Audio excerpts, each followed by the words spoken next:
સર્વે વહાલા વૈષ્ણવોને જય શ્રી કૃષ્ણ.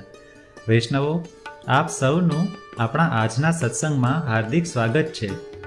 આજના સત્સંગમાં શ્રી મહાપ્રભુજીના વંશજો અને શ્રી મહાપ્રભુજીનું ચંપારણ્યમાં પ્રાગટ્ય કેવી રીતે થયું તે પૂરી કથા આપણે આવરી લેશું. તેમના જન્મ સમયે કેવું અલૌકિક વાતાવરણ હતું અને શું શું ઘટનાઓ બની તે આપણે આજના સત્સંગમાં રસપાન કરીશું. તો આ પૂરો પ્રસંગ આપ સૌ શાંતિથી અને અંત સુધી સાંભળશો તો આપને શ્રી મહાપ્રભુજીના આ જન્મ સમયનો પૂરો પ્રસંગ હૃદયારૂઢ થશે. તો ચાલો વૈષ્ણવો, આજના સત્સંગની આપણે શરૂઆત કરીએ. શ્રી વલ્લભાધીશ કી જય. પરમ પવિત્ર દક્ષિણ ભારતમાં આંધ્રપ્રદેશમાં તેલંગ બ્રાહ્મણો રહેતા હતા. એવા પવિત્ર બ્રાહ્મણ કુળમાં વેદવ્યાસના અવતારરૂપ શ્રી યજ્ઞનારાયણ ભટ્ટજી થઈ ગયા. તેમણે તેમનું સમગ્ર જીવન ભક્તિ અને સોમયજ્ઞ કરવામાં વ્યતીત કર્યું. જીવનના સંધ્યાકાળે જ્યારે તેઓ એક વખત સોમયજ્ઞ કરતા હતા ત્યારે પૂર્ણાહુતિનું શ્રીફળ હોમાયું. તે વખતે યજ્ઞવેદીમાંથી સાક્ષાત ભગવાન પ્રગટ થયા અને આજ્ઞા કરી કે તારી ભક્તિથી હું ખૂબ પ્રસન્ન છું, તું કંઈક માગ. ત્યારે શ્રી યજ્ઞનારાયણ ભટ્ટ હાથ જોડીને બોલ્યા, મહારાજ, મારું જીવન આપના દર્શન અને પ્રસન્નતા પામીને ધન્ય બન્યું છે. મારે હવે બીજી કોઈ કામના નથી. તેમની આવી નિષ્કામ ભક્તિથી પ્રસન્ન થઈને ભગવાને સ્વયં આજ્ઞા કરી કે હું તારી ભક્તિથી પ્રસન્ન થયો છું, તેથી તારા વંશમાં જ્યારે 100 સોમયજ્ઞો પૂરા થશે ત્યારે હું પ્રગટ થઈશ. આમ કહીને ભગવાન અંતર્ધાન થઈ ગયા. ત્યારે તે યજ્ઞવેદીમાંથી તેમને શ્રી મદન મોહનજીનું સુંદર સ્વરૂપ પ્રાપ્ત થયું, જે વંશ પરંપરાગત તેમના કુળમાં આજે પણ બિરાજે છે. હાલ આ સ્વરૂપ 7મા ઘરમાં શ્રી મદન મોહનજી સ્વરૂપે કામવનમાં બિરાજે છે.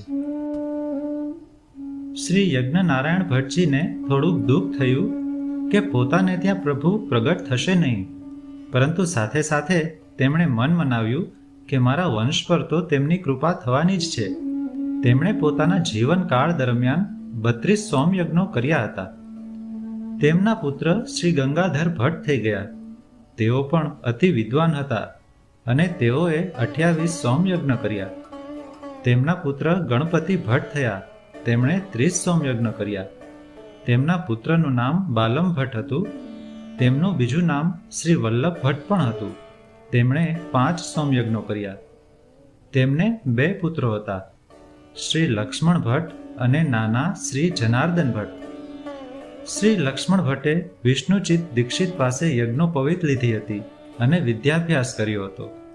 તેઓ અતિ વિદ્વાન હતા અને પરમ પવિત્ર જીવન ગાળતા હતા. તેમનું લગ્ન દક્ષિણમાં આવેલા વિજયનગર મહારાજ્યના રાજપુરોહિત સુશર્માની બંને પુત્રીઓ યલમ્મા તથા ઇલ્મા સાથે થયું હતું. તેમણે વિષ્ણુ સ્વામી સંપ્રદાયના પ્રેમાકર મુનિ પાસે ગોપાલ મંત્રની દીક્ષા લીધી હતી. તેમણે 5 સોમયજ્ઞ કર્યા હતા. આમ તેમના સમયમાં 100 સોમયજ્ઞો પૂરા થયા. તેથી પોતાને ત્યાં ભગવાન પ્રગટ થશે તેવી આશા તેમણે રાખવા માંડી. વર્ષો વીતવા છતાં ભગવત પ્રાગટ્ય ન થતાં તેમને નિરાશા ઉપજી. તેઓ ઘર છોડી પોતાના ગુરુ પ્રેમાકર મુનિ પાસે જઈને રહ્યા. તેમનું કુટુંબ તેમની શોધમાં ફરતું ફરતું પ્રેમાકર મુનિ પાસે આવ્યું. ત્યારે પ્રેમાકર મુનિને ધ્યાનમાં ભગવત આજ્ઞા થઈ કે શ્રી લક્ષ્મણ ભટ્ટને ઘેર જવા આજ્ઞા આપો, કારણ હું તેમને ત્યાં પ્રગટ થવાનો છું. ગુરુની આ આજ્ઞા સાંભળી આનંદ પામેલા શ્રી લક્ષ્મણ ભટ્ટજી કુટુંબ સાથે પોતાના વતન પાછા આવ્યા. થોડો સમય વતનમાં રહ્યા પછી પોતાના પત્ની યલમાજી પોતાના જ્યેષ્ઠ પુત્ર શ્રી રામકૃષ્ણ અને બંને દીકરીઓ સુભદ્રા અને સરસ્વતીને પોતાના ભાઈ જનાર્દનને સોંપી તેઓ પત્ની ઇલ્મા ગારુજીને સાથે લઈ તીર્થયાત્રા કરવા નીકળ્યા. તેમણે દક્ષિણથી ઉત્તર તરફનો માર્ગ લીધો.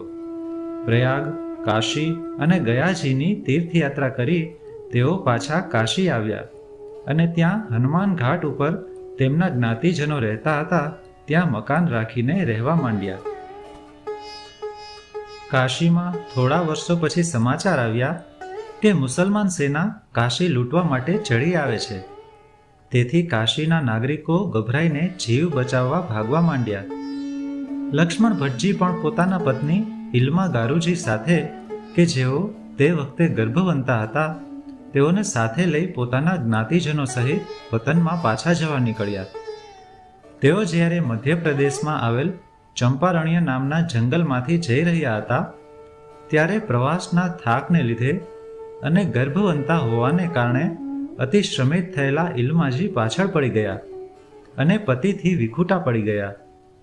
આવા ગાઢ જંગલમાંથી પતિની સાથે થવા માટે ઝડપથી ચાલતા ઇલ્મા ગારુજી એક રાત્રે પ્રસવની અતિ પીડાથી મહાનદીના કિનારે એક શમી વૃક્ષની છાયામાં બેસી ગયા.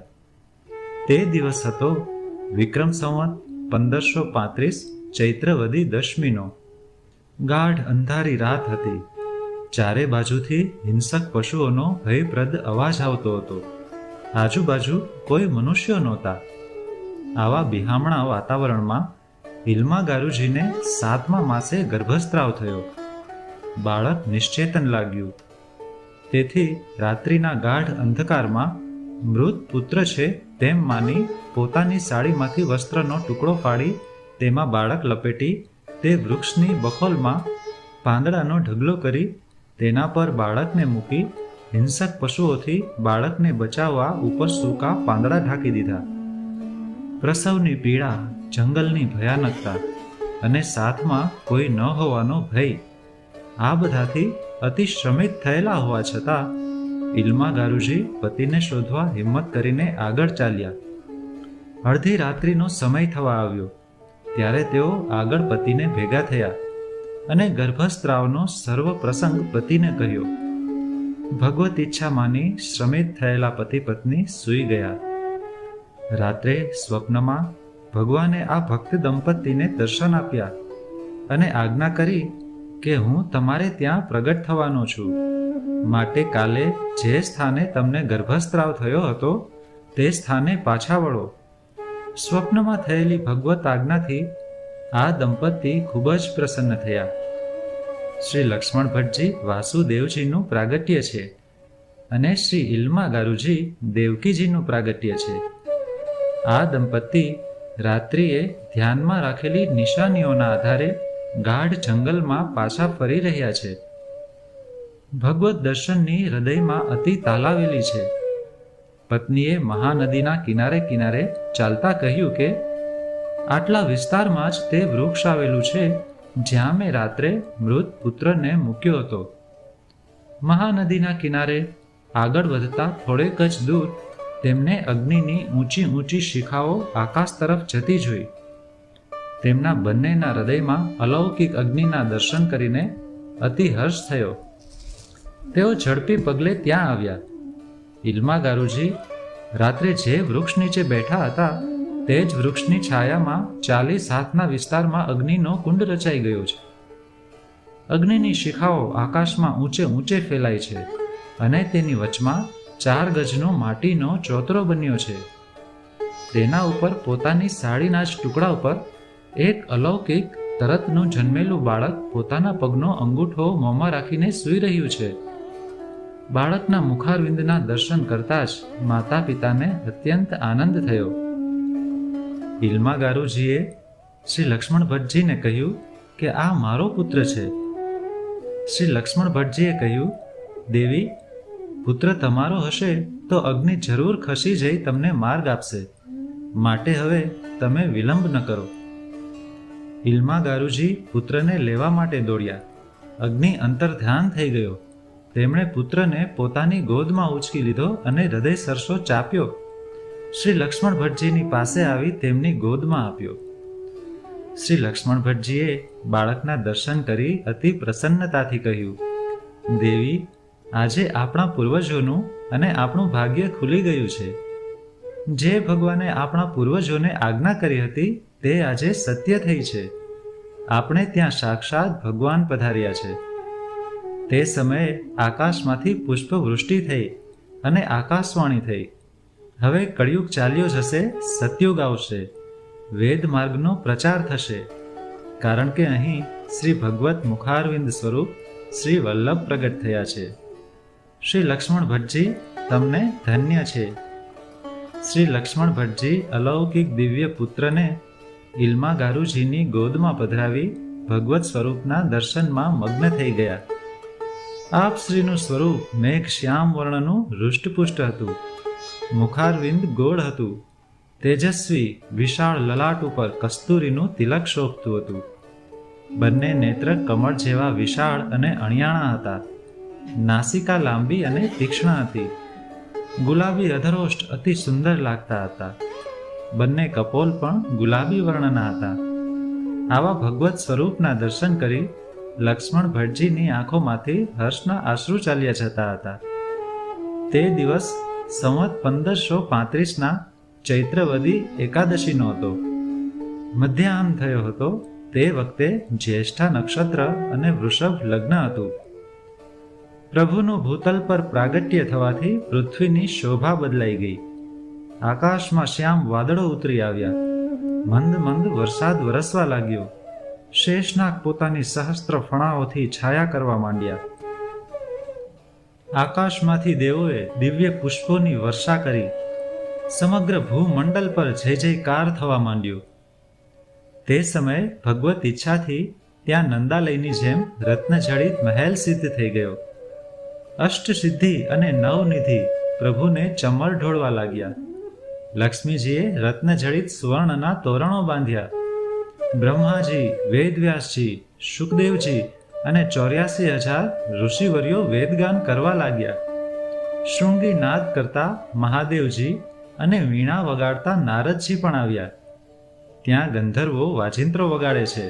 અપ્સરાઓ નૃત્ય અને ગાન કરે છે.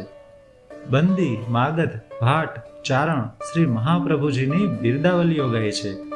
ભૂતલ ઉપર ફરી એકવાર ભગવત ઈચ્છાથી સારસ્વત કલ્પમાં થયેલ નંદ મહોત્સવ જેવો મહામહોત્સવ આજે મનાવાઈ રહ્યો છે.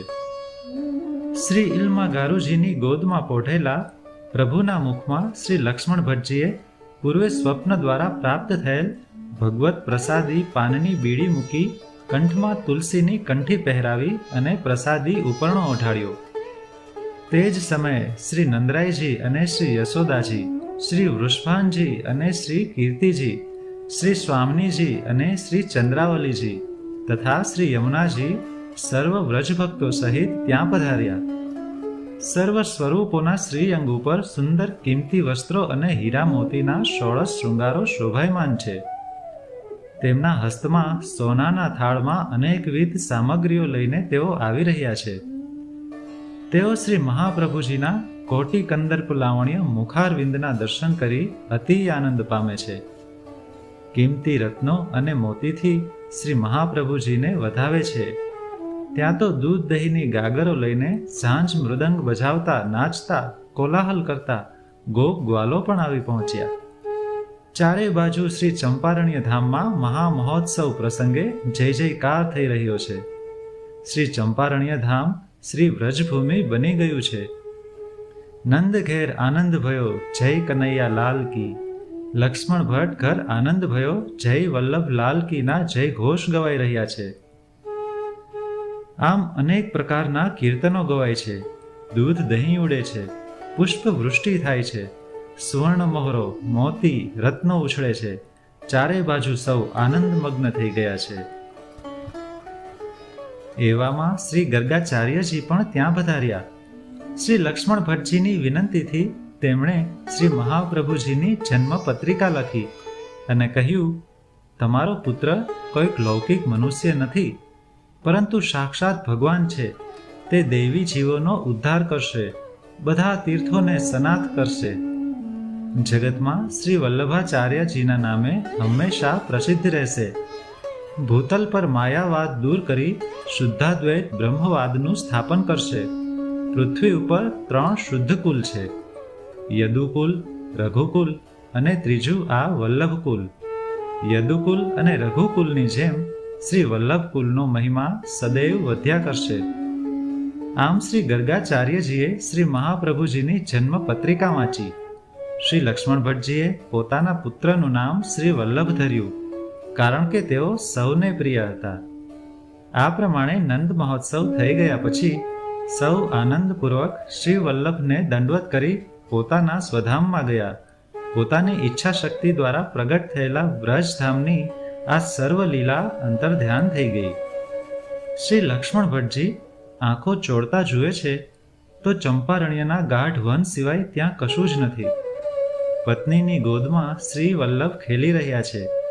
તેમના દર્શન કરી આ દંપતી ધન્ય બની ગયા. આમ ચંપારણ્યમાં આજથી 524 વર્ષ પહેલા શ્રી વલ્લભનું પ્રાગટ્ય થયું. આ પ્રાગટ્યની લીલા જ્યારે ચંપારણમાં થઈ ત્યારે તે જ સમયે વ્રજમાં શ્રી ગિરિરાજજી ઉપર શ્રીનાથજીના મુખારવિંદનું પણ પ્રાગટ્ય થયું. આમ ગોલોકધામમાં પ્રભુએ શ્રી મહાપ્રભુજીને આપેલ વચન પ્રમાણે પોતે પણ સ્વયં ભૂતલ પર તે જ સમયે પધાર્યા. બંને સ્વરૂપનો એકી સાથે એક સમયે થયેલ પ્રાગટ્યનો આ ભૌતિક ઇતિહાસ આપણને સ્પષ્ટ રીતે સમજાવે છે કે શ્રી ઠાકોરજી અને શ્રી મહાપ્રભુજી આપણી આ આંખોથી અલગ અલગ દેખાતા હોવા છતાં વાસ્તવમાં બંને અલગ નથી, પણ એક જ સ્વરૂપ છે. શ્રી મહાપ્રભુજીએ પ્રાકૃત મનુષ્યનું સ્વરૂપ ધારણ કર્યું હોવા છતાં તેઓ અલૌકિક સાક્ષાત ભગવત સ્વરૂપ છે. તે વાત દ્રઢ વિશ્વાસ અને શ્રદ્ધાથી સ્વીકારી તે રીતે જ શ્રી વલ્લભના સ્વરૂપનું દર્શન, સેવા અને ચિંતન કરવા જોઈએ.